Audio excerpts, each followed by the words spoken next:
Sudah mengeluarkan pernyataan pada Rabu dini hari menanggapi hasil penghitungan sementara. Untuk informasi terkini, kami langsung bergabung bersama dengan jurnalis VOA Rifan Dwiastono di Washington DC. Rifan, seperti apa persaingan suara kedua capres sejauh ini?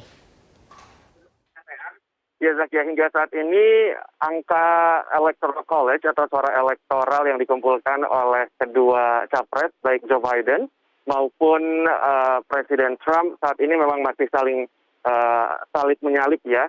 Suaranya tidak terpaut jauh. Untuk Joe Biden sendiri, sejauh ini data yang sudah dihimpun oleh VOA berhasil mengantongi 224 suara elektoral. Sementara untuk Presiden Trump sendiri sejauh ini sudah berhasil mengumpulkan 213 suara elektoral.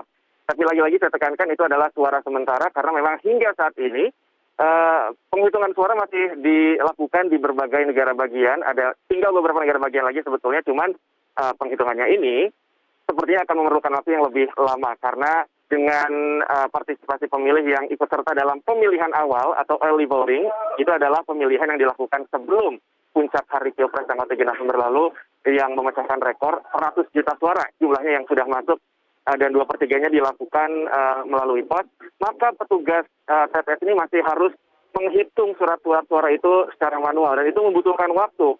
Di beberapa negara bagian bahkan ada yang mengatakan bahwa ini mungkin akan selesai baru tanggal 6 November alias hari Jumat atau mungkin weekend depan atau mungkin bisa beberapa hari setelahnya.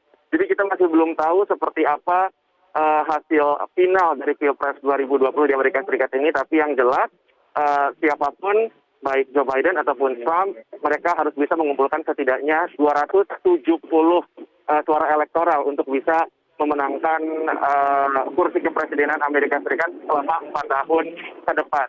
Dan keduanya juga seperti yang tadi disampaikan sudah sempat mengeluarkan beberapa pernyataan kepada publik tadi dini hari, Rabu dini hari. Joe Biden sempat berbicara di depan awak media dan mengatakan kepada pendukungnya untuk sabar untuk menunggu hasil penghitungan suara selesai dulu sampai habis. Karena seperti saya katakan tadi masih banyak yang melakukannya hingga saat ini.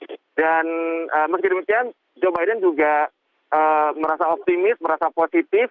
Dan ia yakin bahwa mereka sudah ada di jalur yang tepat untuk menuju kemenangan. Dan ia sendiri yakin beberapa negara bagian yang menjadi swing state atau negara bagian yang sangat kompetitif diperebutkan baik oleh Joe Biden maupun Trump, ini bisa memunculkan hasil yang positif dan menambah suara elektoral bagi kubu mereka. Di sisi lain, Presiden Trump juga mengeluarkan pernyataan kepada publik di mana ia mengatakan bahwa ia juga optimis akan menang. Bahkan di satu titik itu mengatakan bahwa sejauh yang saya ketahui, kita sudah menang. Jadi ia menyatakan kemenangan itu. Tapi di luar pernyataan kemenangan itu, Presiden Trump juga mengatakan bahwa pemilu kali ini dicuri oleh Demokrat. Demokrat stole the election. Dan kita tidak bisa membiarkan hal itu terjadi dan kita tidak bisa membiarkan suara yang masuk setelah hari pemilu tanggal 3 November untuk masuk ke perhitungan pemilu. Nah, ia juga mengancam akan pergi ke Mahkamah Agung, Supreme Court, untuk meminta hal itu segera dihentikan. Nah, hal ini juga kemudian pernyataan Trump ini di-counter lagi, ditanggapi oleh Biden, yang mengatakan bahwa pernyataan Trump ini unprecedented atau tidak pernah terjadi sebelumnya. Terus disebut outrageous atau gila dan juga incorrect atau tidak tepat. Dan ia tetap meminta pendukungnya untuk sabar senantiasa menanti sampai hasil penghitungan suara ini selesai di seluruh negara bagian untuk tahu hasil akhirnya seperti apa, Zakia. Baik, Rifan, tadi ada mengatakan salah satunya juga yang menarik dalam pemilihan presiden kali ini tingkat partisipan yang cukup tinggi begitu dibandingkan dengan pemilihan presiden sebelum-sebelumnya. Kemudian apa saja sebenarnya yang menjadi pertimbangan utama pemilih kali ini, terutama dengan isu-isu yang banyak beredar dan ini menjadi pertimbangan utama pemilih? Iya, Zaki, memang di tengah pandemi virus corona seperti sekarang, selama kampanye, selama beberapa pekan terakhir ini sebetulnya Presiden Donald Trump sendiri sangat menekankan isu-isu seperti keberhasilan ekonominya. Kemudian juga ia menekankan pesan-pesan law and order atau penegakan hukum. Sementara Joe Biden sendiri sangat menekankan pada isu-isu penanganan pandemi virus corona yang ia anggap gagal dilakukan oleh pemerintahan Presiden Trump.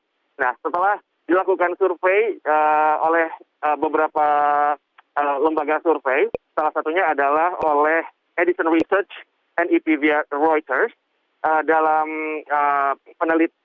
survei mereka dikatakan bahwa sebetulnya 35% pemilih itu sangat memperhitungkan isu ekonomi. Sementara di urutan kedua isu ketidakadilan atau ketidaksetaraan rasial itu yang menjadi isu yang dipertimbangkan. Nah, yang ketiga justru itu baru pandemi yang jadi pertimbangan utama. Tapi ketiga isu utama ini ekonomi, ketidakadilan rasial, dan juga pandemi yang memang selama beberapa waktu terakhir ini menjadi sebuah situasi yang harus dihadapi Amerika Serikat dan krisis yang memang membuat situasi bergejolak dan dinamikanya sangat fluktuatif. Ini ternyata berjalan sesuai dengan pandangan masing-masing kubu. Misalnya kubu Presiden Trump pendukungnya memang sangat mementingkan isu ekonomi, sementara kubu mantan Wapres Biden sebagai penantang, para pendukungnya sangat mementingkan isu-isu tadi sisanya racial inequality atau ketidakadilan rasial dan juga isu pandemi virus corona. Zakia. Rifan Dwi Astono, jurnalis VOA, terima kasih sudah melaporkan langsung dari Washington DC. Dan pemirsa